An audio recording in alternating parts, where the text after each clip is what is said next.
welcome to another video. In this video, I'm going to take care of this Acura's rear trunk lid. It has been abused, scratched, and scraped for many years. So in this video, I'm going to show you how I take care of those deep scratches. So hopefully by now you are not cringing after I showed you the footage of the rear of this car. I have a feeling that a lot of gardening and kid stuff and just a lot of in and out occurs on this car. It is black and it is Honda paint. Today I'm taking care of the big areas. I'm not doing a full paint correction on this vehicle. The customer really was not interested. It's kind of a, it's a daily and it's a, a frequent car that they use all the time for a lot of kind of involved tasks. You could say it's kind of equivalent to my Jeep, where you just kind of use it every day, you beat on it, and it is what it is. So, but every once in a while you do want to take care of it and get it into a little bit better shape, because it is in pretty good shape besides the scratches. So I have my Rupus 75E, but I also have a Kevin Brown attachment, which makes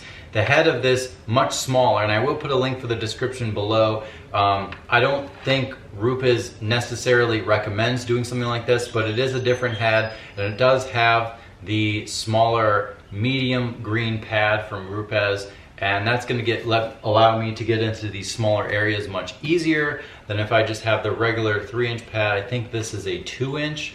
I could be wrong, but I will put the information kind of on the screen or below. It'll be very clear. I don't remember exactly what the size of this is, but it is smaller, as you can see.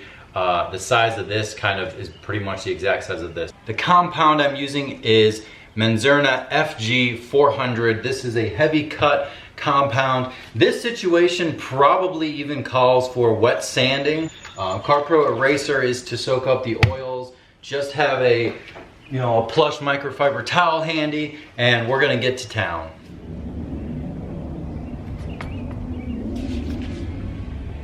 Prime your pad. My pad is already primed. Get some compound on your pad.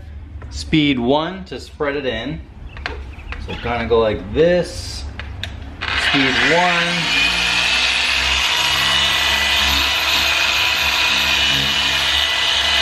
Jump up to speed 4.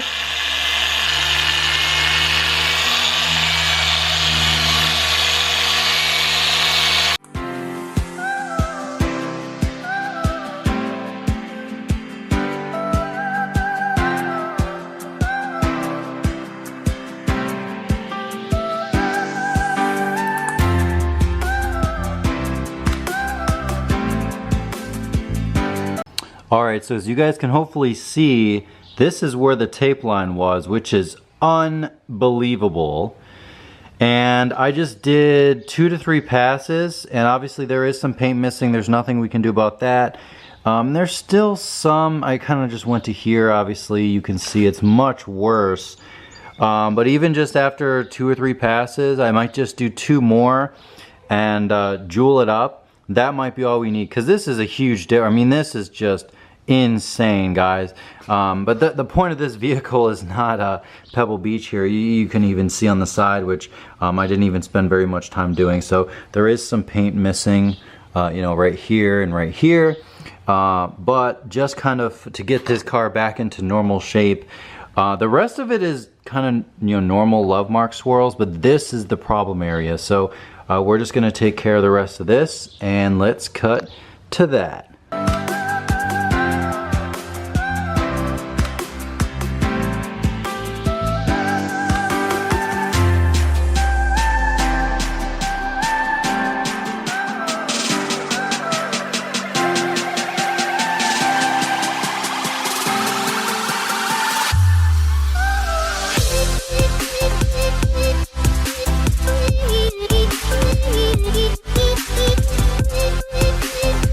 Real quick tip for you guys.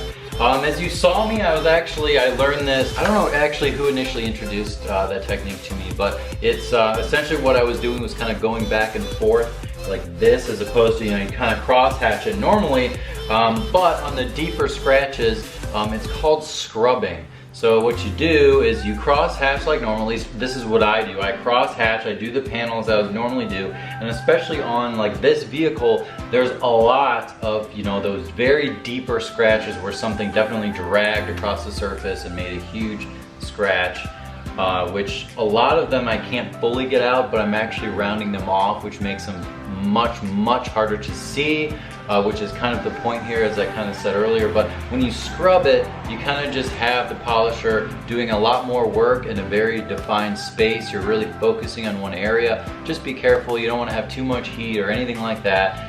Scrub it and then kind of wipe it and see how you're doing. This is sort of diminishing to a certain extent, so it's really not the end of the world. I'm not going to blow through the paint because I am being very careful, only a few passes and then scrubbing the areas that need it. So that's just kind of another technique that I'm using, especially, you know, the ones that you can see so easily. I mean, those are the ones that usually get scrubbed, but the whole thing is definitely getting cross-hatched. So hopefully that makes sense. That's just a nice little tip to up your polishing skills if you didn't know that.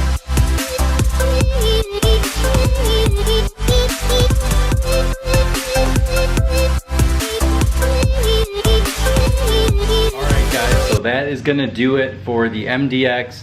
She's all finished, completely washed, chemical decontamination, and also a minor spot paint correction. You'll have to just ignore the lawnmower in the background. Of course, someone wants to mow their lawn as soon as I turn the camera on. But major areas are paint corrected and then finished just with a yellow pad, just to jewel it up. And I also used Carb Pro Reload as just a topper. That is gonna do it, guys. Let me know if I missed anything. This was just a quick video to demonstrate to watch out for those main areas and how I take care of them. Thanks again for watching, guys. Don't forget to leave a comment below. Click that subscribe button if you are interested and you're still watching this video. I would think that you'd like the channel by now. Plenty of other content on the channel as well as more to come. So thank you again for watching, and I'll see you in the next one.